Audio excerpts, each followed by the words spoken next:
Yo, what's going on, guys? I am here with a new video on a game called This Is Not Your House. This main menu is terrifying. I've been listening to it a couple of times when setting up my recording and stuff. This is actually putting me on edge, especially this creepy, disturbing man looking at me like he's Jack from The Shining. That's his name, right, Jack? You know what? Let's just start. This shit's dead ass spooky. I just made it so you can see my cursor. That was off originally because I usually turn it off by default, but whatever. All right, the main menu song is getting louder and louder as time goes on, so I'm gonna start before anything bad happens. Roger always knew if he were attacked, it would happen on the walk from his car to his home. So he readied his house key before stepping out of the vehicle. Keeping it ready as he walked to the trunk of his car, he hangs his groceries from his wrist, keeping his fingers free to open the front door without fumbling. Smart. As Roger makes his way to the porch, his eyes start darting between the house's corners. He'd read about a young woman being ambushed in her driveway the week before. This guy is paranoid. He tries to put it out of his mind by counting how many steps it takes him to reach the front door, but he can't stop listening for the sound of someone rushing toward him. There is a gentle breeze and the white noise of distant traffic. Roger assures himself he is right to remain vigilant. It only takes a split second for someone to get the drop on you, said Roger. Steady with the key now. Smooth is fast. Roger's key slides in on the first try. Dude, he's the GOAT. It won't turn? That's bad. Roger removes his key and inspects it. It's engraved with a large H. Definitely the correct key. Roger tries the key again. Locked. Jammed.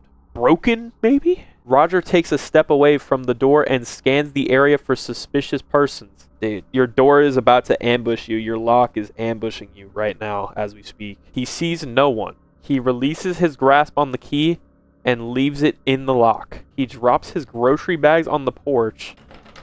He tries furiously to turn, pull, and push on the key and door handle every which way. Roger, calm down. Without success.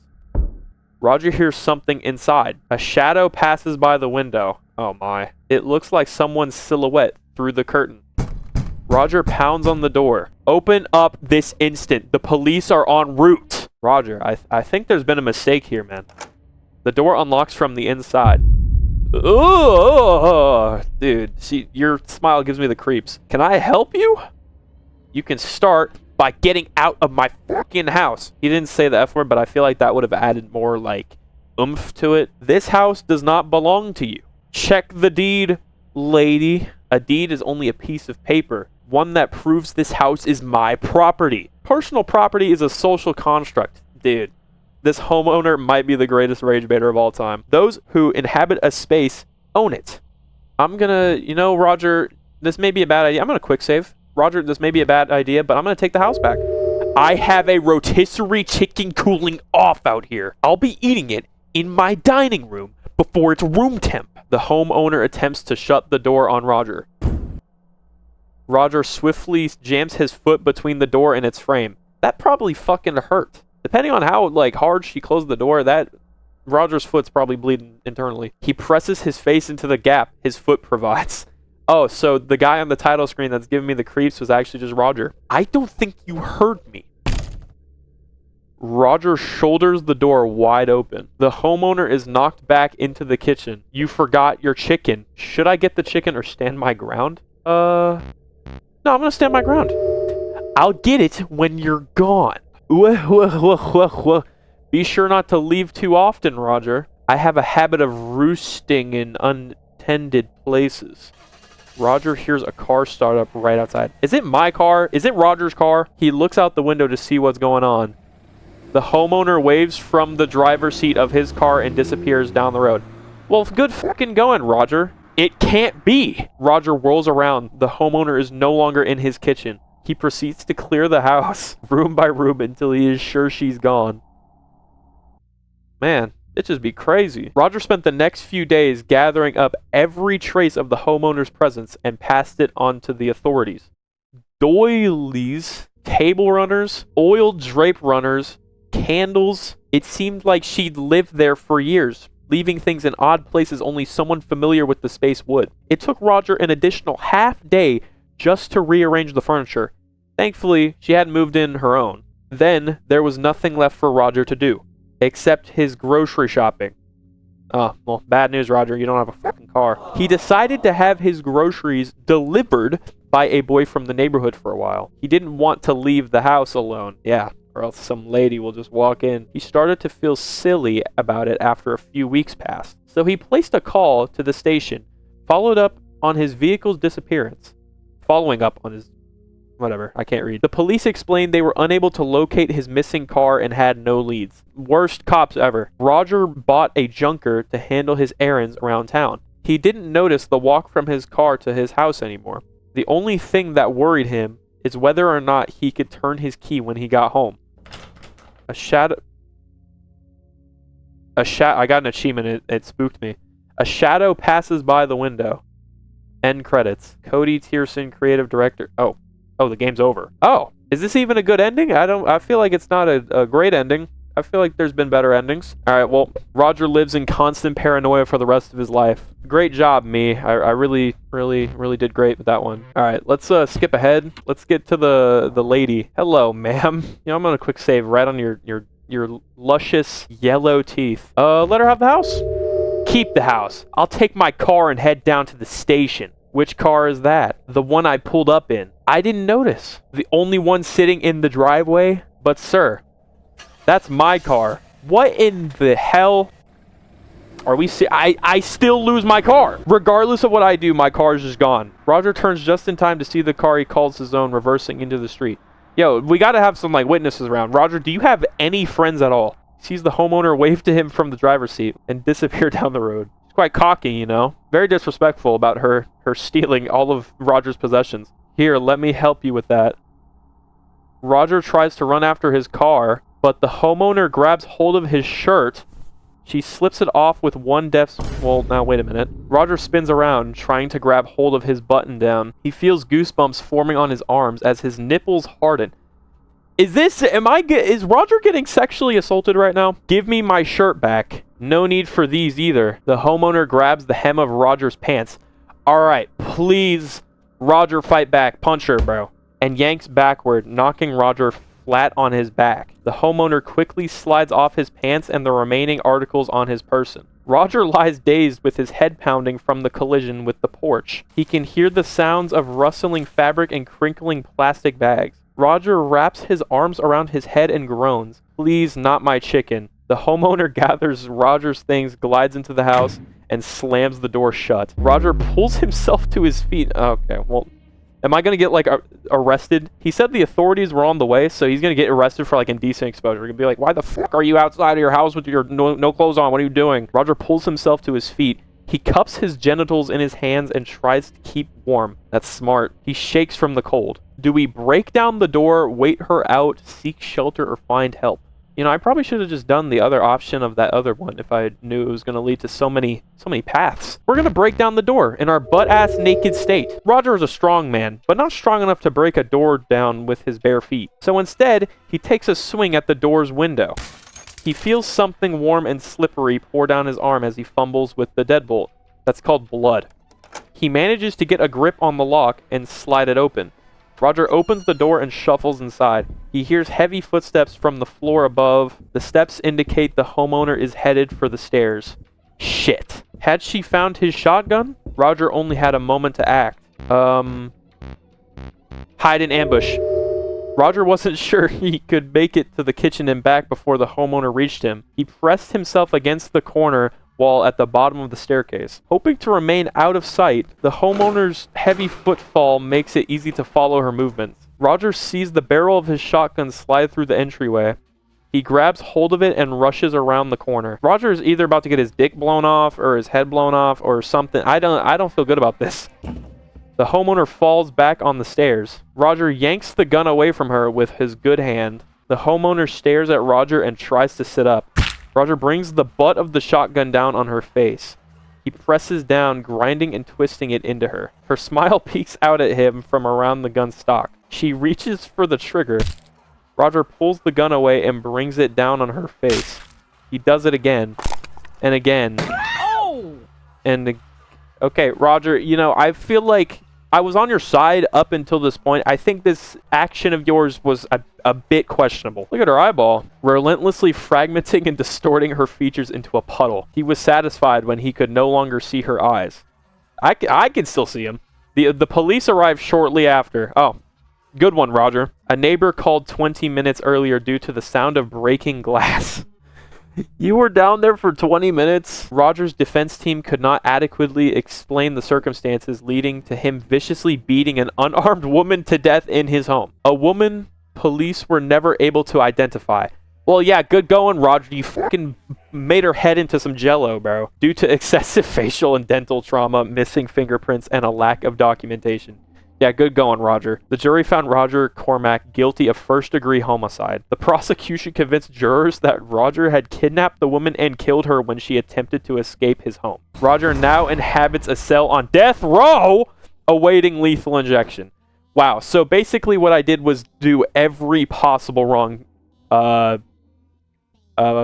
decision.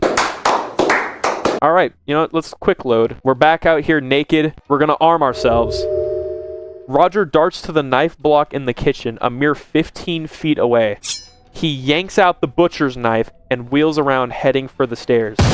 A yellow flash and flecks of cinder. Roger lies dead, practically eviscerated by his own shotgun. The homeowner calls the police to report the incident. What is left of the body is labeled a John Doe. Good lord, it is cremated by the town according to protocol. The local paper released a story about the incident, labeling Roger an unidentified drifter and the homeowner as a neighborhood hero.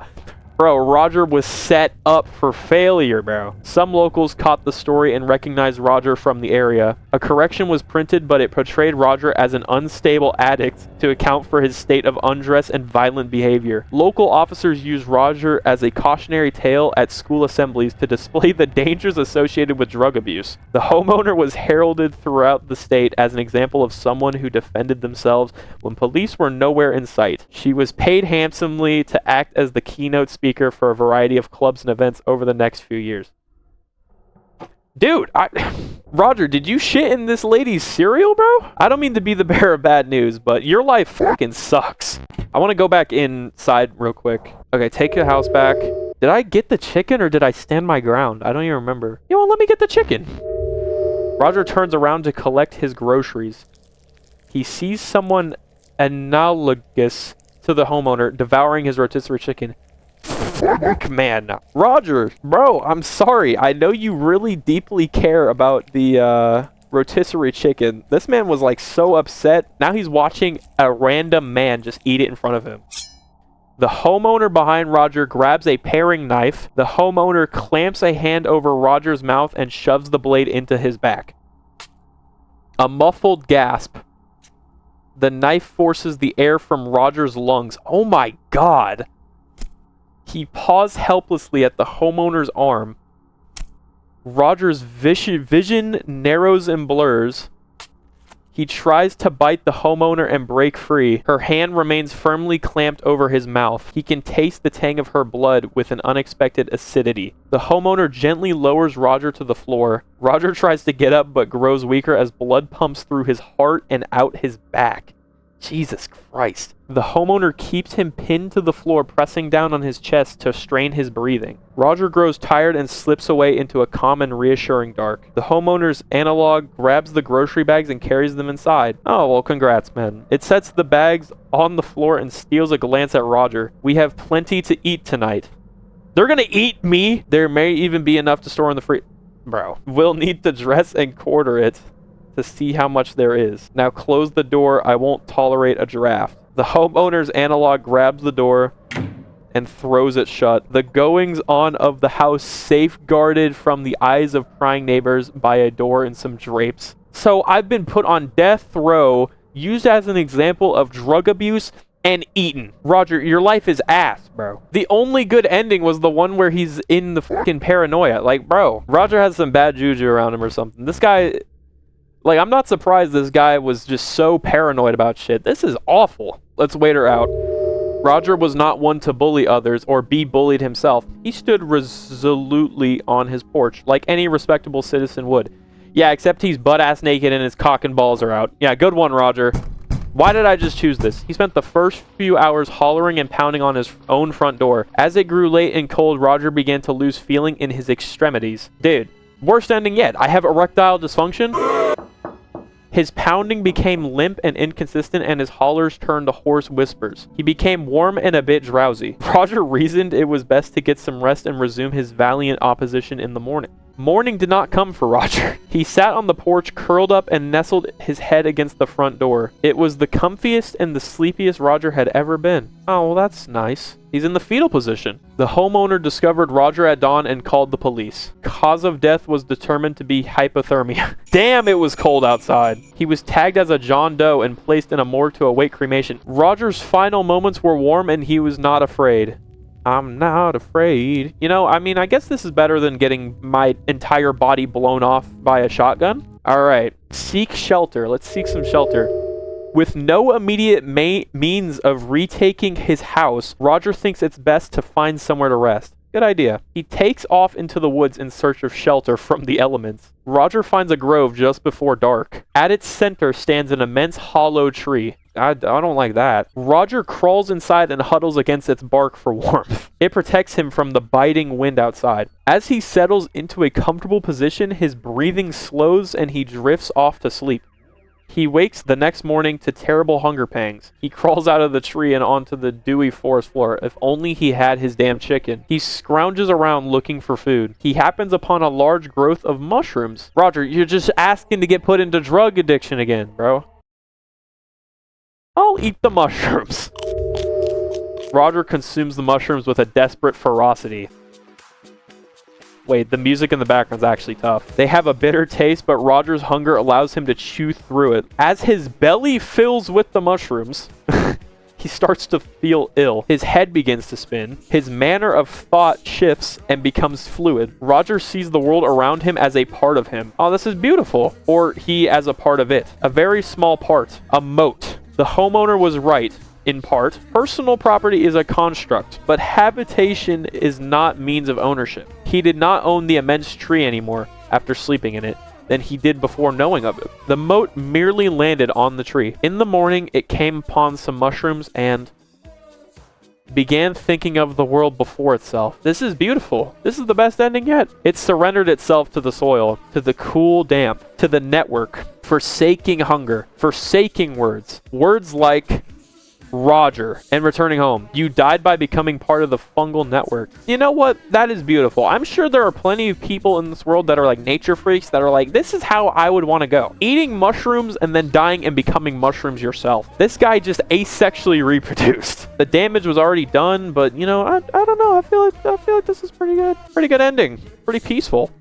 All right, let's not eat the mushrooms. No more happiness. Happiness over. Roger wasn't sure if the mushrooms were poisonous or not. He didn't want to risk dying for a single breakfast. We're butt-ass naked in a forest. I feel like we're gonna die regardless, but, you know, whatever. He let them be. But the fact remained, he was hungry. He set out for the edge of the forest at a brisk pace, skulking through the tree line parallel to the roadway to hide his nakedness. As the forest thins, he ducks into alleys and hides behind garbage cans. He smells some... Is the music good? Jeez Louise. He smells something on the breeze. It makes him salivate and clench his fist with an aggravated longing. Is it another rotisserie chicken? Bright red. Something catches Roger's eye. A fire station. They might be able to help. We're gonna go to the fire station. Reason compels Roger to stop at the fire station and seek assistance. He knocks on the front door, balls in hand. The man who answers seems unfazed by Roger's lack of dress. Oh, well, that's a surprise. Sir, is it possible the station has some clothing it could lend me? Or some food to spare? Got plenty of both. Come on in. Roger is given a baggy t-shirt with the monogram of a defunct company on it. Fresh from Goodwill, accompanied by some ill-fitting pants. He relaxes knowing he will not be charged with indecent exposure. Terry is in charge of lunch for the station today. He's got a pot of chili going. Might not be appetizing first thing in the morning, but it's what we got. I would appreciate some. Thank you. The fireman nods and hurries back with a bowl of chili and a cold beer. Oh, fuck yeah. Roger isn't normally one for beer, but it is dark and filling. So if you don't mind my asking, what's got you out on the street with your pecker hanging out? I went out for groceries yesterday. While I was out, some woman broke into my house and changed the locks. I couldn't get back in and had to spend the night in the woods. But why was your pecker out? You like shopping naked? Yeah, man. No! The woman had an accomplice who broke into my car while I was trying to get into my house. I tried to stop her from taking the car, but the woman in the house jumped me from behind when I did. I took a bad blow to the head. She stripped me on the porch and her pal took off with my car. The fireman scratches his beard. Why didn't you go to the police? It was freezing out and getting dark fast. I didn't know how to find the station, and she took my phone, so I just holed up for the night. Glad you made it. Awfully cold last night. Kind of makes it our slow season. I'm just glad I stumbled onto this place. The facade really stands out. You got any kind of documentation to prove you own that house? Of course, I have the deed in a safety deposit box, but I need my ID to get to it. And that bitch took my pants, with my wallet still in them. You think she's still in the house? Or took off in the car with her pal? She had no intention of leaving. I can tell you that. That settles it then. I'll get the blues on the horn and get this sorted for you. Holy shit. Holy shit. The fireman lumbers over to a phone on the far wall. A wave of relief washes over Roger, knowing a civil servant is assisting him. Dude, is this fireman the GOAT? Still, the fireman's reaction to Roger's story troubles him. He doesn't want the fireman thinking of him as a crazy old man. Worse still, Roger worries he is a crazy old man and just doesn't know it yet. A part of him hopes the woman is still in his house to prove to himself that what he remembers happening really happened. I swear to God, if there's no one there, there's actually no winning, bro. Holy shit. When police arrived at Roger's residence, they find the homeowner barricaded inside the upstairs bedroom, raving that the house is hers. She's been there all her life. It's her childhood home. She demands the police get a warrant to search the premises, but she is unable to provide personal ID or proof of residence. Bearing no legal claim to the property, she cannot refuse them entry. They are unable to locate Roger's wallet, believing the homeowner has destroyed it. Roger's social security card and birth certificate are recovered from the premises, which he uses to acquire the deed from his safety deposit box. With the proper paperwork secured and presented to the authorities, Roger is permitted entry to his home. The homeowner is taken into police custody. Holy shit. Oh my, world's loudest weather. Roger spent the next several years checking in on the homeowner as she was transferred between a variety of state mental institutions. He even lost track of her in the system. He nearly forgot about her altogether until his car was recovered. It was unearthed at a site in Nevada where BlackRock was breaking ground on the construction of a new housing complex. Roger put the car out of his mind. He didn't allow himself to worry about the homeowner. He kept his shotgun at his bedside and slept easy. Roger, I'm so glad I was able to get you to a good ending for once. An actual good ending. Not him dying and becoming mushrooms. He actually got the justice he deserved. Alright, well, let's get rid of that. Follow the scent of the food. Roger's hunger takes hold of him. It demands satisfaction. So he follows the scent in the air. He finds his way to the nearby Ultra store. The welcomer at the door barely notices him, distracted by a handheld gaming device. Buddy, is Roger even, like, in the same universe anymore? How do you not notice a butt-ass naked dude? Roger wanders the vacant halls of the store until he finds men's clothing. He grabs a simple outfit, a pair of socks and some sneakers, then heads straight for the ready-made meals by the self-checkout. Piping hot pizzas for breakfast. Roger grabs one of the... God. Roger looks soulless. Roger grabs one of the boxes and takes a seat on the floor in front of the display. He uses the box as a plate and chows down on the warm treat. A bit sleepy but satisfied, Roger takes a moment to think. With some warm clothes and a full stomach, the answer strikes him almost immediately. Roger shuffles out of the store, leaving discarded pizza boxes and tags in his wake. He makes his way to the ATM outside the store's entrance. Roger reads the display and looks down. Insert arm into automated orifice. What? Insert arm? He sees the ATM's orifice. Roger, I think you've lost the fucking plot. He slides his arm inside. It is cold, pulsating. Roger looks up at the display. His fingers grope around inside the orifice for the keypad. Roger feels the raised shape of the numbers on the keys. He pokes his pin into the pad. The ATM produces his funds. Roger pays for the clothes and pizza while checking out some additional supplies. Jeez Louise. Roger had never committed a criminal act. He was distressed to discover how easy it was. At his own house in broad daylight, no one paid any attention as he hooked a hose up to the gas tank outside of the house. No one batted an eye when he broke the Roger, you're irrelevant, bro. You're a background character. Or ran the gas tank's hose through it. Not even when he threw the lit Zippo inside. The neighborhood only took notice when they heard the result. The fire department was first to arrive on the scene. Roger was impressed by their response time. Thankfully, their investigative abilities left much to be desired.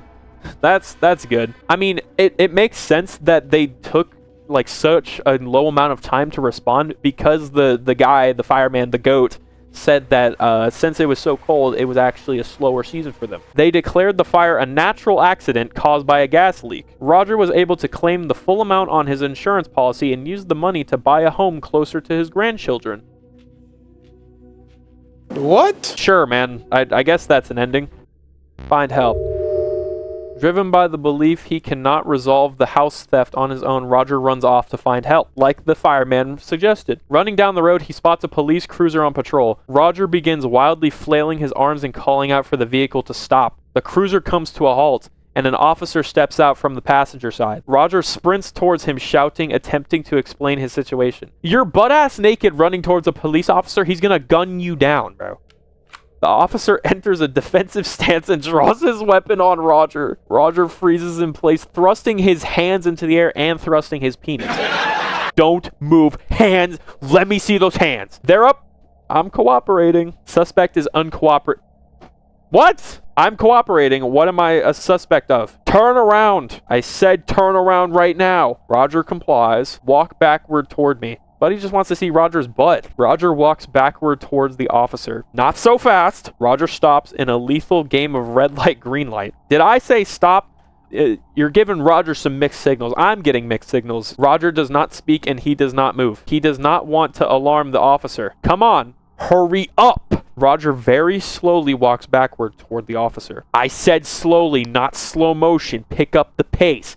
Yo, this officer can suck my fucking butt and Roger's butt. Roger does not hasten his pace. He is terrified of doing something that could be seen as threatening. That's it.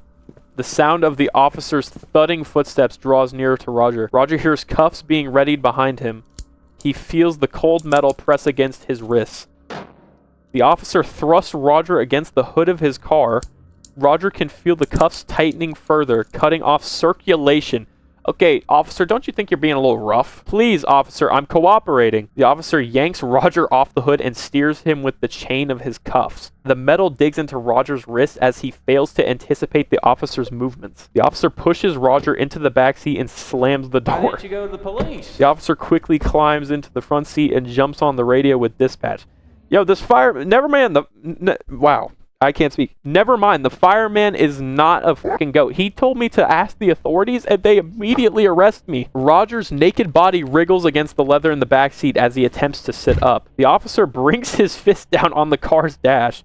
Keep it down back there. A few tears stream down Roger's face in the dark. Oh, poor Roger. The tears make him feel ashamed, but he cannot suppress how angry and helpless he feels. Please, someone has broken into my house. Look, we're passing by it right now. Just pull over. The old someone stole my house routine. Save it for the judge, junkie. I'm not a junkie. I'm a senior citizen and I need help. You don't see many elderly junkies, huh? What are you talking about? The officers sit in total silence as they cruise toward the station. Most helpful police officer. Roger sits back and tries not to exacerbate the situation further.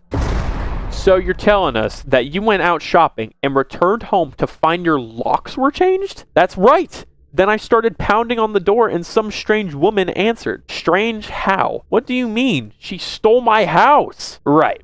But what is it that made her strange to you? How calm she was about it all, acting like I was a perfect stranger and she belonged there. The officers glance at one another. So you found your locks changed and a strangely calm and comfortable woman at the door. Yes, but she was in my car as well. Roger, you're not doing yourself any favors. You know, I can only feel bad for so long. So she left your house? No, she was in the house and I turned around and saw her driving away in my car at the same time. A pair of twins, maybe? They were her. Roger, no. Roger, you didn't even need to add the last part. Let them believe it's twins. In the car and the house all at once. So what happened to your clothes? She took them. Right there on the porch when I turned to see the car taking off. She slipped my shirt off without you even asking. The officers snicker as they share a look. Roger, you're getting clowned on right now. It's not funny. I was assaulted. That's right, stand your ground. Sir, if a woman came up to me with a smile and asked for my clothes, I wouldn't report her. Oh my God. She knocked me down and ripped off my pants. All right, sir. How much have you had to drink this evening? Somebody get the fucking breathalyzer out. They're gonna find nothing on my boy Roger. Not a drop. So you're telling me you tried to get into someone else's house in a confused state, thought you saw two of the same person, and wandered the streets naked, but you haven't had anything to drink? That's not what I said. This isn't how it happened. You've already given your statement. All I need to know is how much you were drinking. Get the fucking breathalyzer, you idiot. I'm gonna insist that I'm sober first. Oops, I'd pause the game. I was not drinking. It's true what I said. Every fucking word of it. I wanted to add the fucking because that was like aura. Put a note that the subject is not cooperating and we haven't been able to positively identify him. My name is Roger Cormack. I've already told you that. Sir, you'll be transferred to a new facility in the morning.